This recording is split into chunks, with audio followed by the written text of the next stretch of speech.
Hey everyone, chapter 13, lesson 1, and this is going to be a really important concept that we're taking a look at here because it's going to establish pretty much the rest of the entire marking period with what we're doing. And we're discussing something today called the origins of the Cold War. And this is really important because it's going to go from almost before World War II ends, like 1944, and it's going to go all the way to pretty much 1991. So it's a really, really, really long time that we have this thing called the Cold War going on, and the Cold War will establish pretty much everything that our country chooses to do around the world. That is what will dictate it, and what it does and why it does it for the next like 60 years or 50 years rather of American history from 1944 to 1991. So we just want to get refreshed really quick with who are the players and what's going on. On our side, this guy right here, this is President Harry Truman. And Harry Truman takes office after FDR dies, before World War II ends. So Harry Truman takes over in 1945, before World War II is done with. This is when he's kind of in charge. On the other side of the Cold War is going to be this dude right here, Joseph Stalin. He's the guy that is the dictator of the Soviet Union. In World War II, though, remember, he was an ally of the United States. He helped fight Germany along with Great Britain. And so these are the two powers that are at play during the Cold War. Now, what is the Cold War? Well, here's the thing that we need to remember, and what we always need to remember. This is not a war with actual battles. It's a war between different ideas. That's really, really important. And you can see the two different competing ideas that exist. One is democracy, the other is communism. And you can see what's different about them. People choose and run the government in a democracy, whereas a communist dictatorship, the government controls everything. In a democracy, you often have a capitalist economy with laissez-faire and private property and freedom to choose and make a profit, whereas in a communist economy, the government will control all of those. In democracies, we have countries like the United States, France, Britain, West Germany. In communism, we'll see countries like the Soviet Union, Poland, Romania, East Germany. And we have two nicknames for all of these different countries that practice democracy, where the people choose the government with a capitalist economy. We call them the West. And we have a nickname for countries where the communist government controls everything and limits your freedom, and we call them the East. That's really important to understand, the West versus the East. So what are we going to be looking at here in terms of the origins of the Cold War?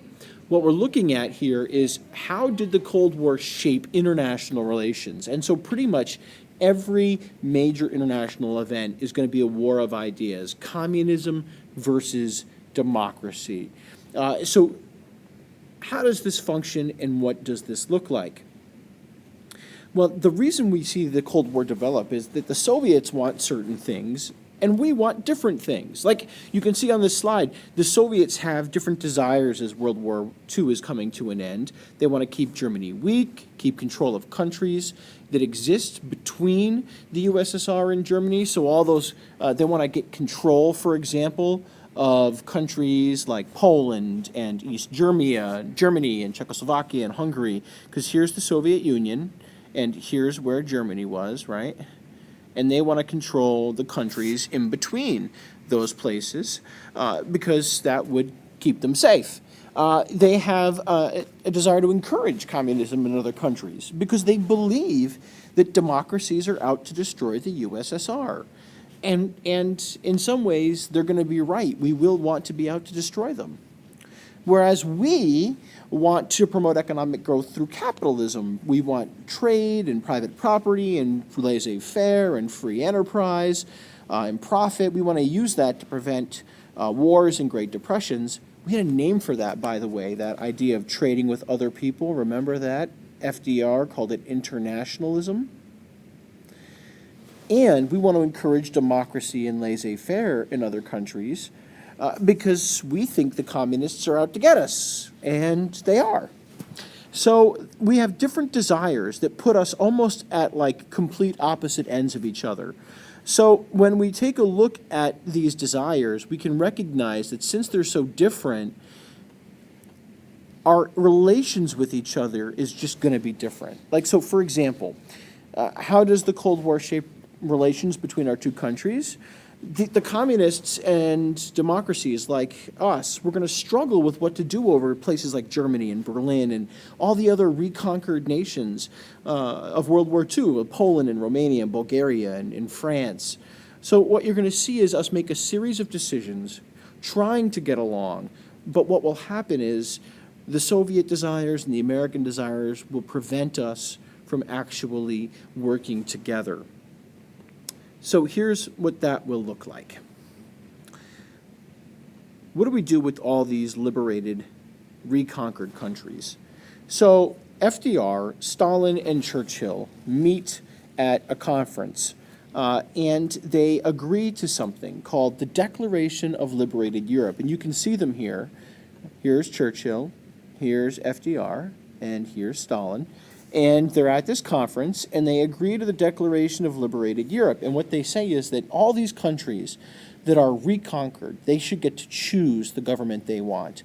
Do they want to be democratic with capitalism, or do they want to be a communist with a government-controlled economy? They should get to choose. And we also agree to divide up Germany and Berlin, the capital city, into 4 different zones in order to keep Germany weak. That means that it'll look like this.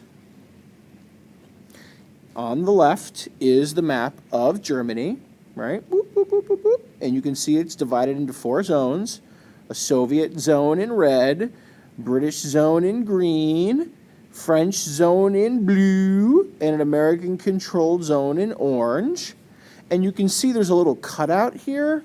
That's the city of Berlin, also divided into 4 zones. That's right down here at the bottom right. And it's the Soviet zone of Berlin in red, French in blue, British in green, American zone in orange. So we agree to split it up and keep it weak, and everyone should get to choose the kind of government that they want. The problem is Roosevelt dies in April of 1945, and Harry Truman will take over as president after Roosevelt croaks. And Truman does not like Stalin at all, just does not trust him at all. Because as World War II comes to a close, Stalin breaks the rules. For example, first in Poland, Stalin refuses to let Poland hold elections to determine if its government will be communist or democratic. He forces it to go communist. That breaks the Declaration of Liberated Europe. In Romania, he pressures the King of Romania to create a communist government. And Truman, he's not going to play games. He comes right out and says, dude, what you're doing is violating a Declaration of Liberated Europe. Truman is totally against communism. And these actions are the real beginning of the Cold War, when Truman says, dude, that's totally not legit. You don't get to do that.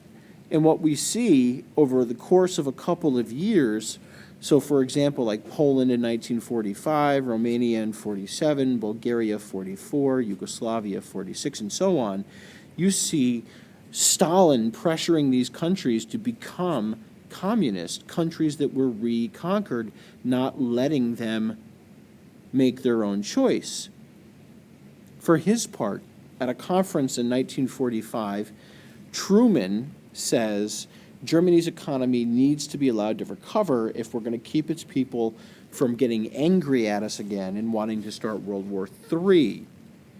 Stalin says that's ridiculous. We should keep them weak and punish them and make them give us reparations for all the suffering that the USSR endured. And it did endure tremendous suffering, far more than we did, that's for sure.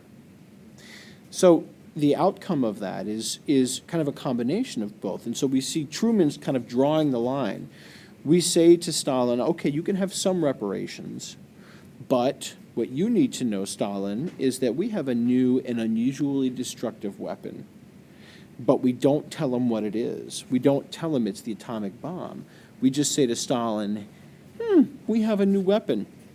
You can have some reparations, Stalin, but you ought to just know that we have this new weapon. Just to let Stalin know we weren't going to be playing games as World War II comes to a close. So those are one example of kind of how we see Stalin forcing these countries to become communist, not allowing them to choose, and really kind of us responding by giving him like a threat.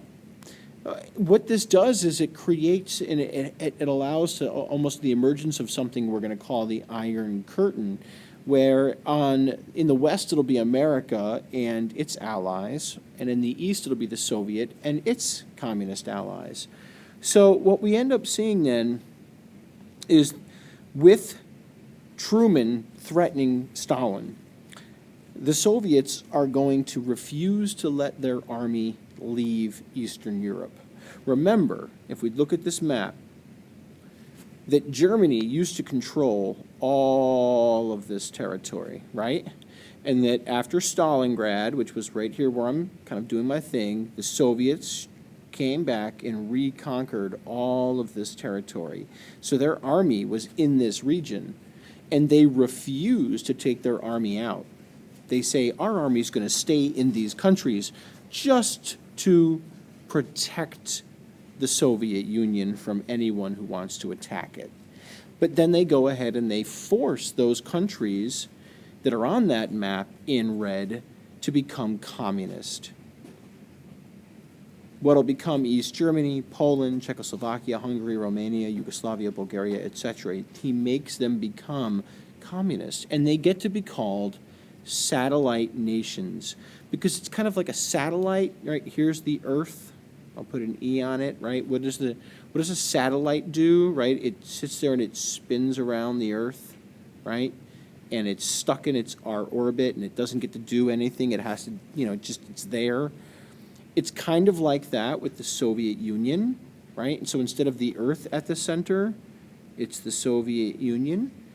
And all these other little countries like Poland and Albania and Bulgaria, they have to do what the Soviet Union tells them to do, because if they don't, well, the Soviet Union has their army in those countries, and the Soviet Union can punish them. So these satellite nations are politically and economically dominated and controlled by the Soviet Union, another more powerful country. And I don't want you to think that we didn't get in on this game, because we certainly did. The United States is like another gigantic big version of a country that has its own satellites. So, for example, France becomes a satellite of ours, Belgium, the Netherlands, Denmark, the United Kingdom, Ireland, West Germany, Italy, Greece, Turkey. These countries all become satellites of America. And what you should notice here is there's a clear line between East and West. Do you remember I said that the nickname for these groups will be East and West, right? That these groups will have a nickname of East and West?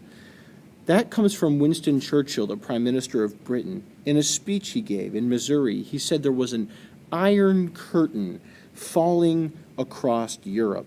And it's a symbol of the divisions between the communist Eastern Europe and the democratic West of Europe. At least that's how he sees it. And he says that this Iron Curtain essentially is a real barrier. It's an actual fence, folks. Like, I want you to understand that. Like, it's an actual iron fence with mines and tanks and guard dogs and guard towers. And it describes the Cold War for like the next 43 years, this fact that we're all isolated from each other. And you can really see it, I think, better on this map, this line, this actual fence of tank traps and mines and et cetera, that kind of separates the West from the East, from the communist, from the democracy. All right? And we'll talk more about this in class, but I think that's a pretty good summary so far.